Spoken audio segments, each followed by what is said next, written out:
बिस्मिल्लाहिर्रहमानिर्रहीम। अस्सलाम वालेकुम। तमाम तर स्टूडेंट्स को ऑनलाइन क्लासेस में वेलकम करते हैं जी। अभी हम बात कर रहे हैं शुगर इंडस्ट्री की। शुगर इंडस्ट्री में भी हम कोशिश करते हैं कि सबसे पहले रॉ मटेरियल्स डिस्कस कर लें। चाहे कोई भी इंडस्ट्री हो उसमें सबसे पहले रॉ मटेरियल्स की बात होनी चाहिए। यहाँ पर शुगर क्या है ये बताना कोई ख़ास ज़रूरी नहीं है, क्योंकि सबको ही पता है कि शुगर जो है वो एक डाइसेक्राइड है, सुक्रोज C12H22O11, जो कि दो मोनोमर्स ग्लूकोज और फ्रुक्टोज से मिलकर बनती है।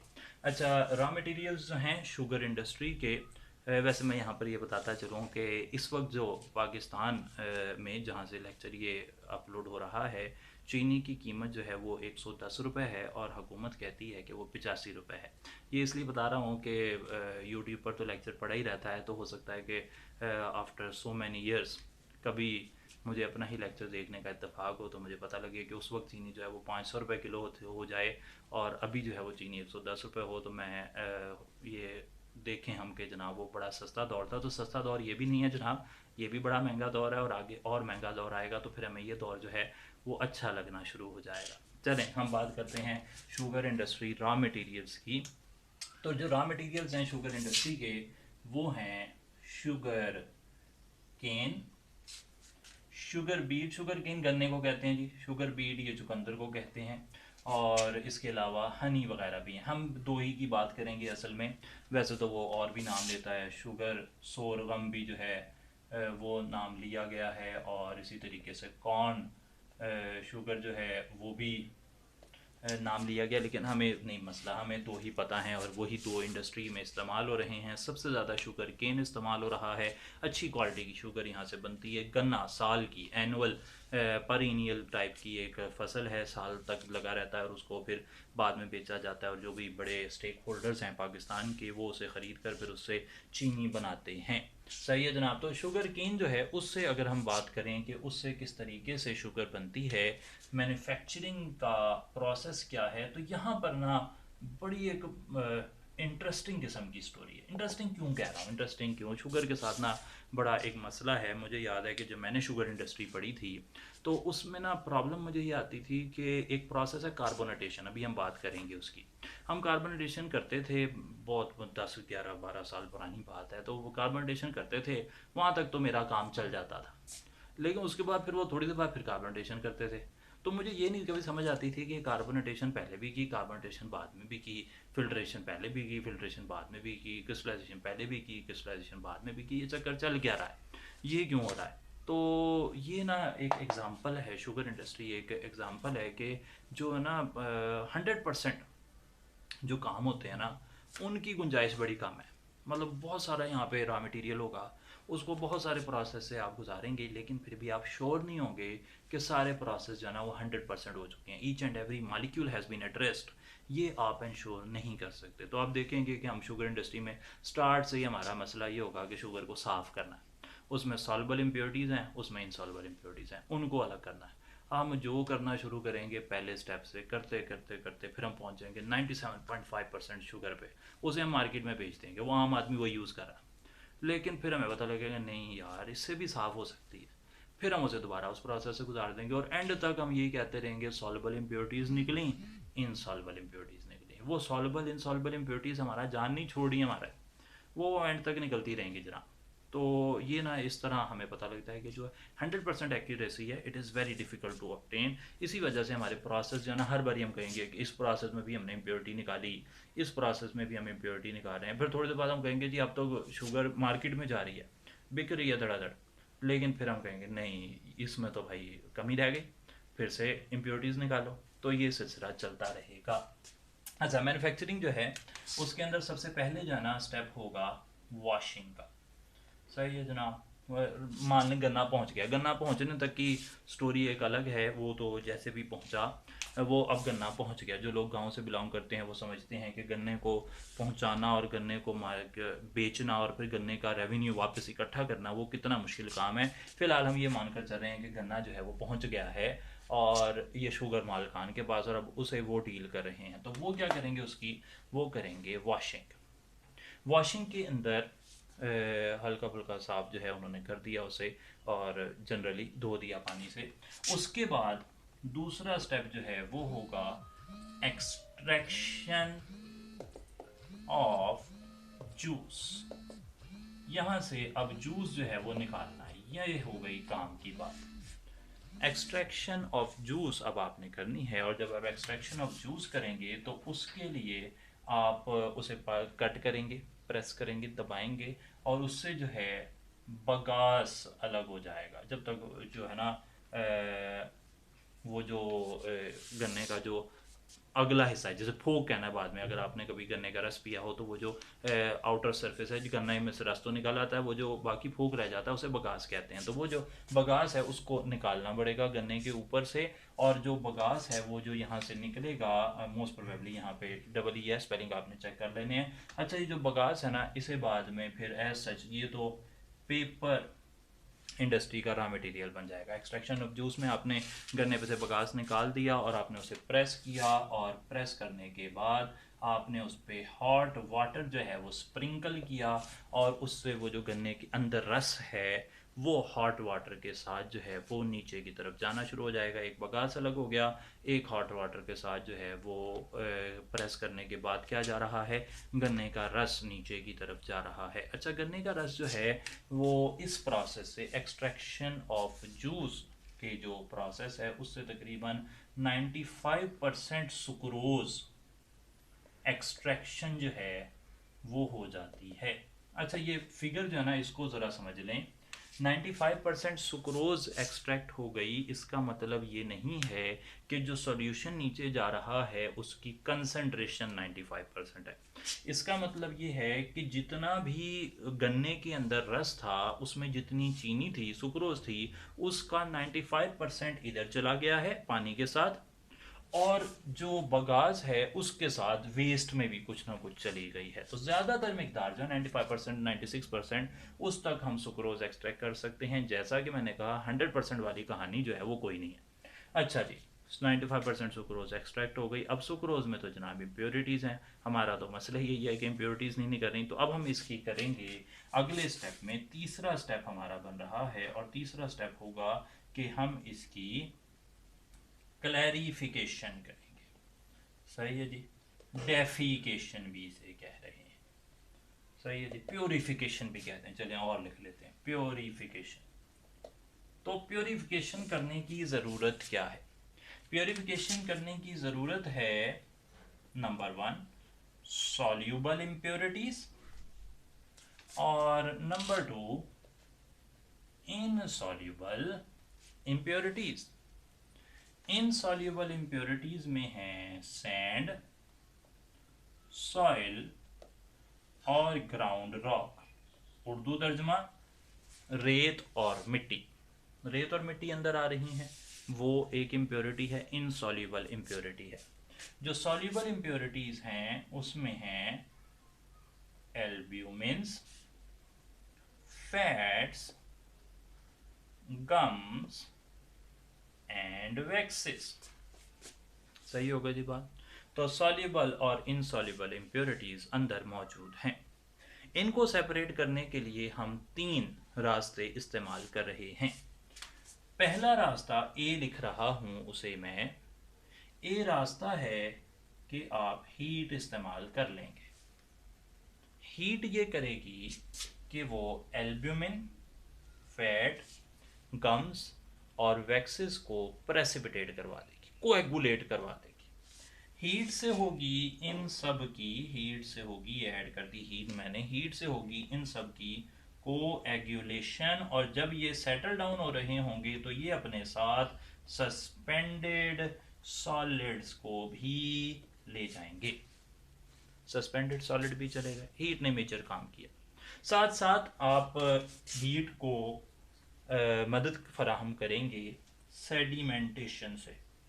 सेडिमेंटेशन यानी कि पड़ा रहने देंगे, सोल्यूशन पड़ा होगा तो पड़ा रहेगा, तो वक्त के साथ साथ जो भी इनसॉल्युबल पार्टिकल्स हैं, सस्पेंडेड पार्टिकल्स हैं, वो भी नीचे बैठना शुरू हो जाएंगे। तीसरी चीज़ जो हम यहाँ पे क्लैरिफिकेशन या डेफिकेशन या प्योरिफिकेशन में इस्तेमाल कर रहे हैं वो होती है, सी लिख देता हूँ उसे, वो है लाइम।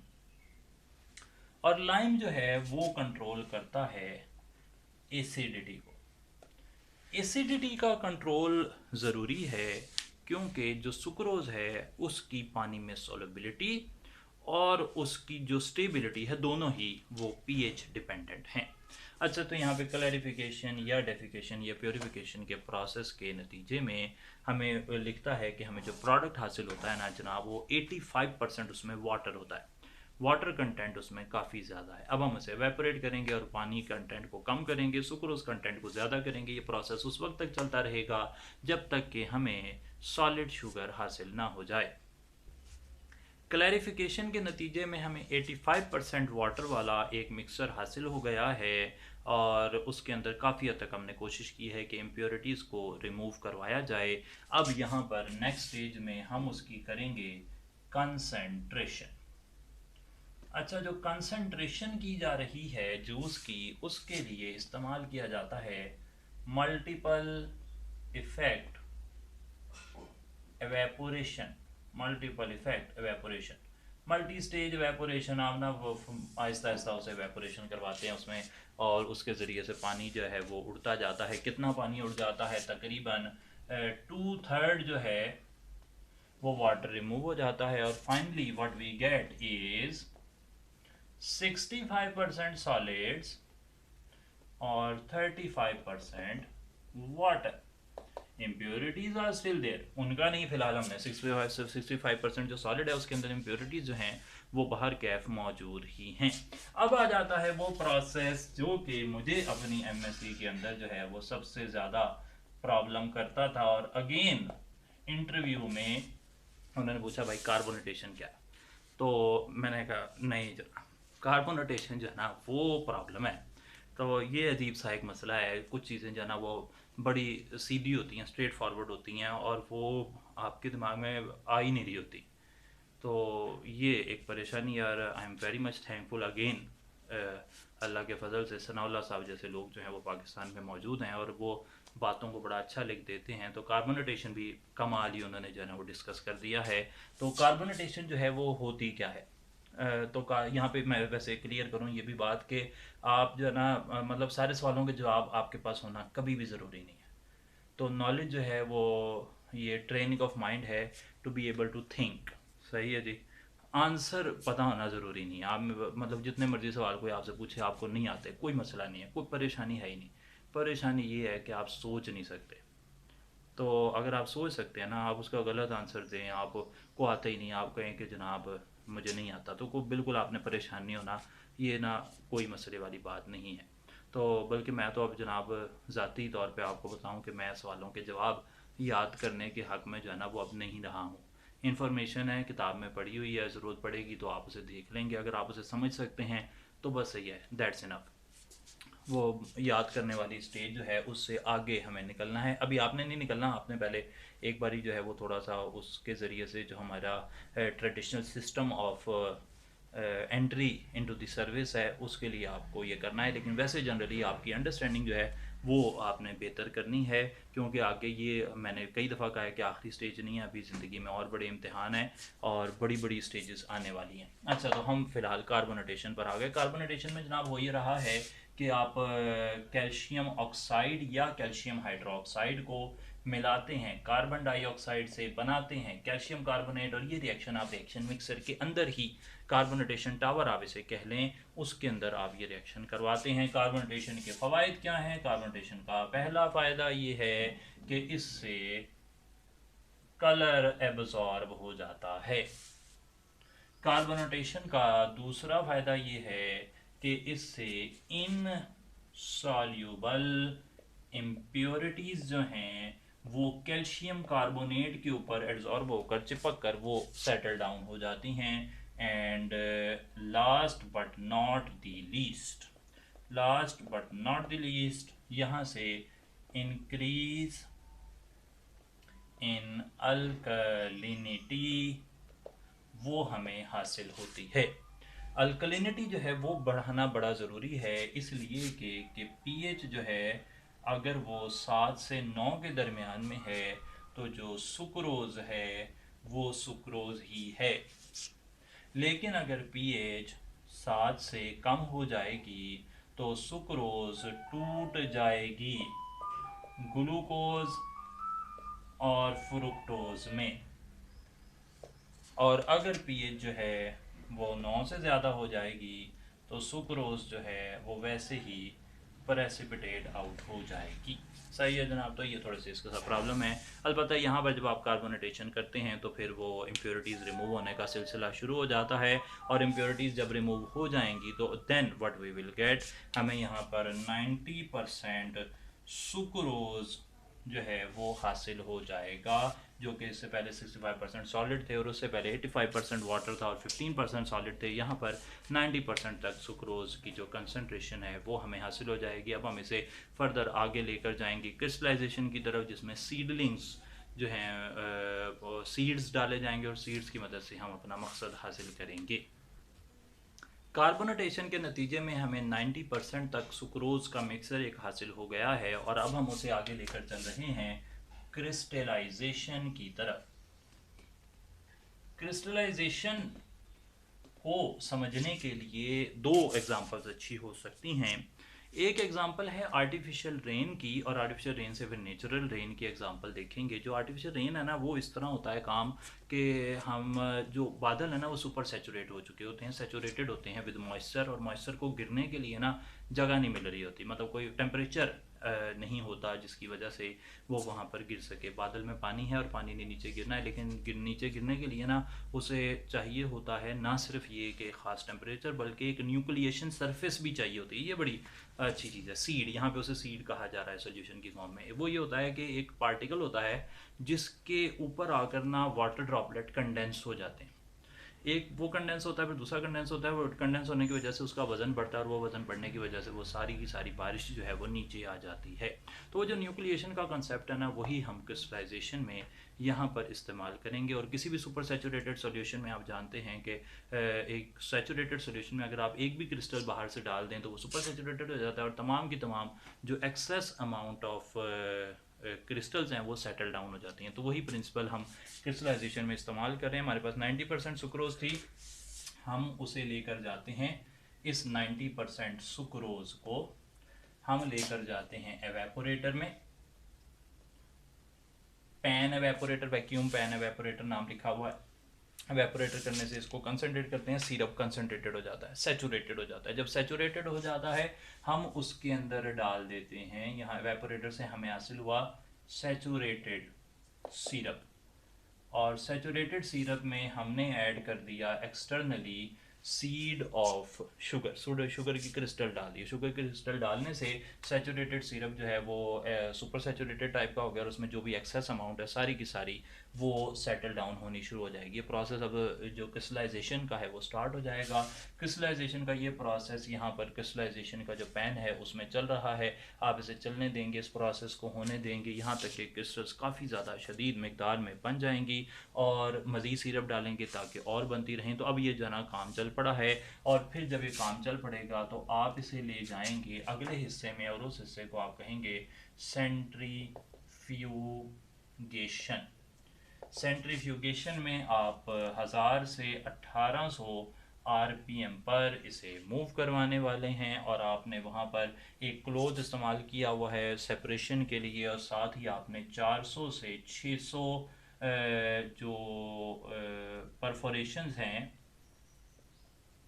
परफोरेशंस पर स्क्वायर इंच वाली मेटल प्लेट्स रखी हुई हैं। कुल मिला के आप चाह ही रहे हैं कि इस तरह की आपने कोई अरेंजमेंट बनाई हुई है, और इसमें ना ये लें जनाब, यूँ बनाते हैं, जस्ट स्कीमेटिक है समझने के लिए। तो इसमें जो है ना वो आपने परफोरेशन 400 से 600 परफोरेशंस पर स्क्वायर इंच वाला एक मेटालिक स्ट्रक्चर आपके पास मौजूद है, और यहाँ पर आपने जो है ना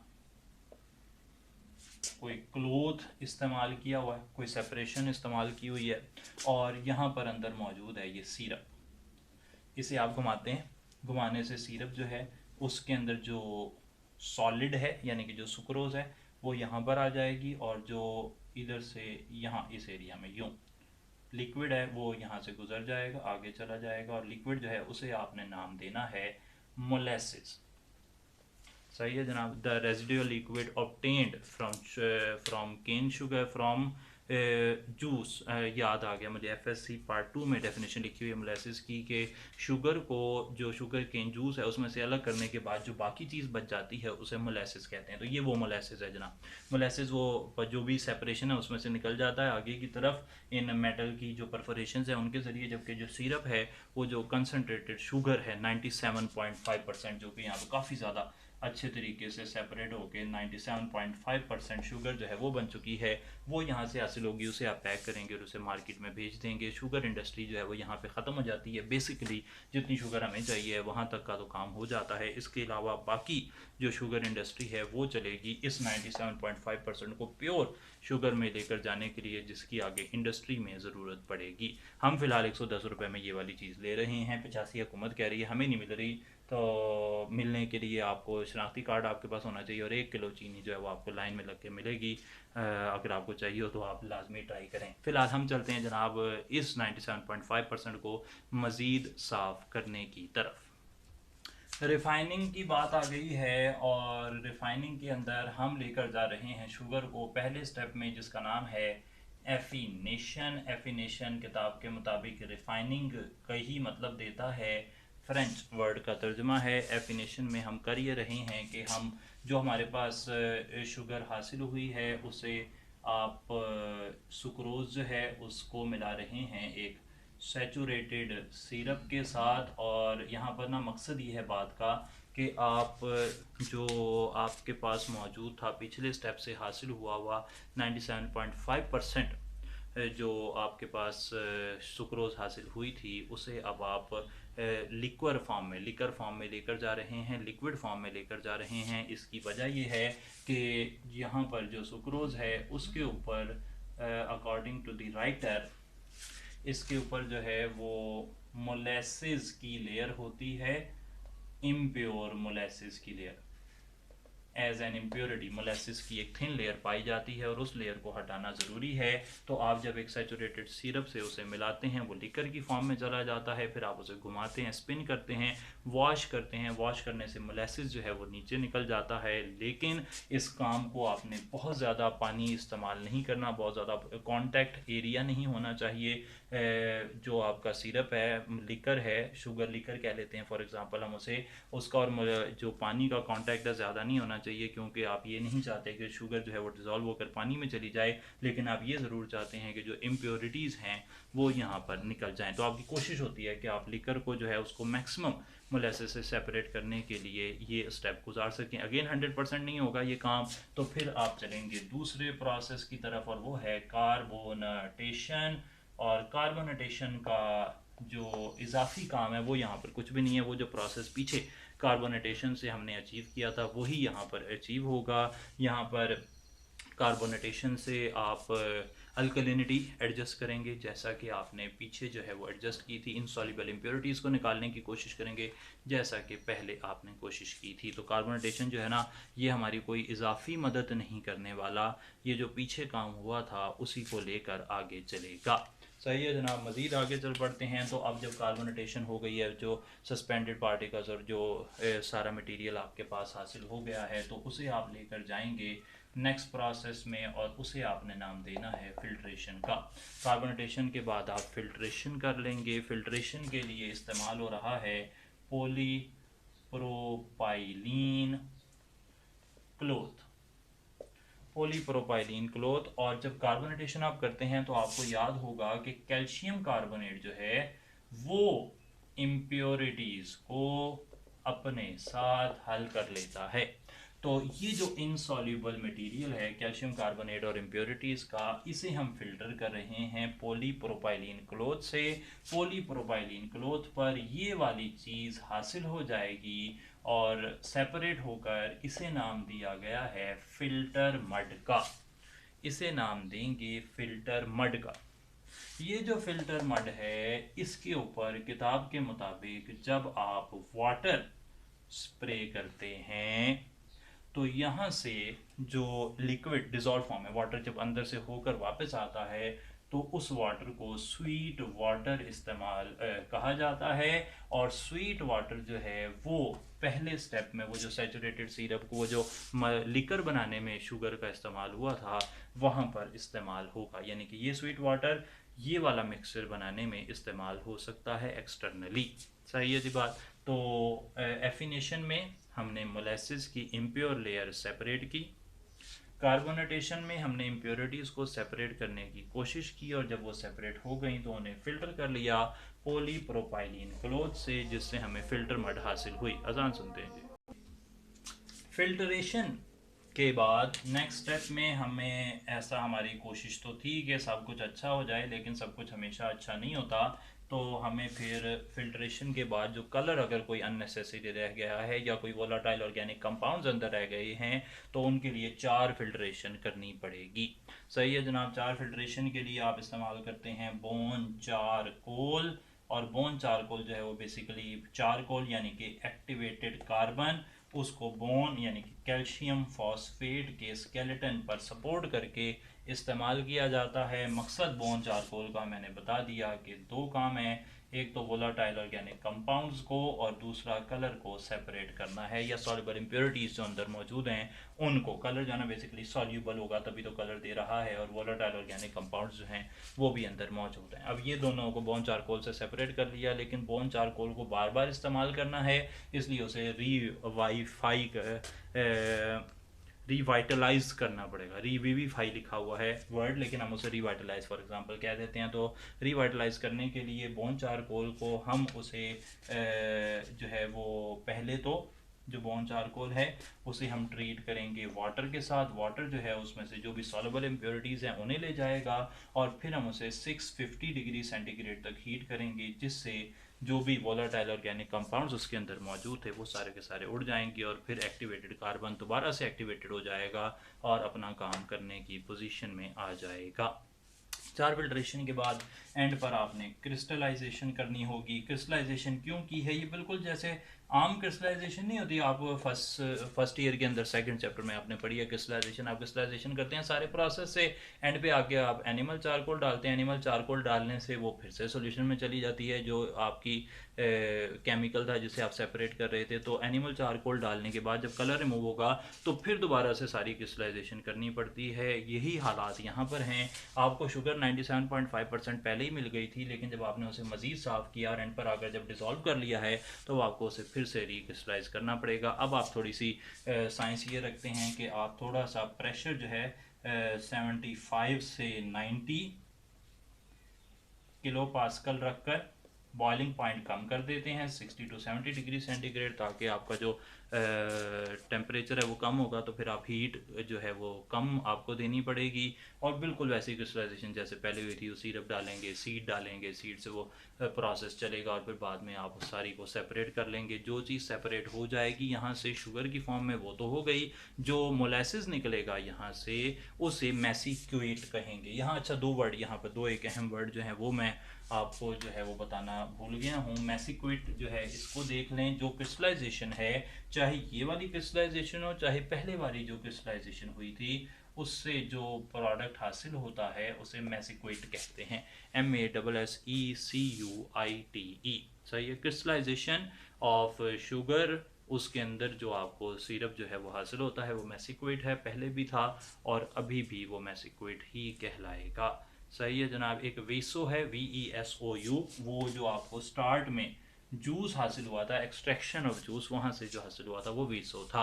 अच्छा जनाब, मैसिक्यूएट हासिल हो गया, और मैसिक्यूएट के अलावा जो लिक्विड सेपरेट हुआ होगा उसे हम मोलेसिस कहते हैं। जो मोलेसिस होता है उससे यहाँ पर एक मैसिक्यूएट हासिल हो गया और एक हासिल हुआ मोलेसिस। मोलेसिस कौन सा है? जो फिल्टर हो गया एज ए लिक्विड।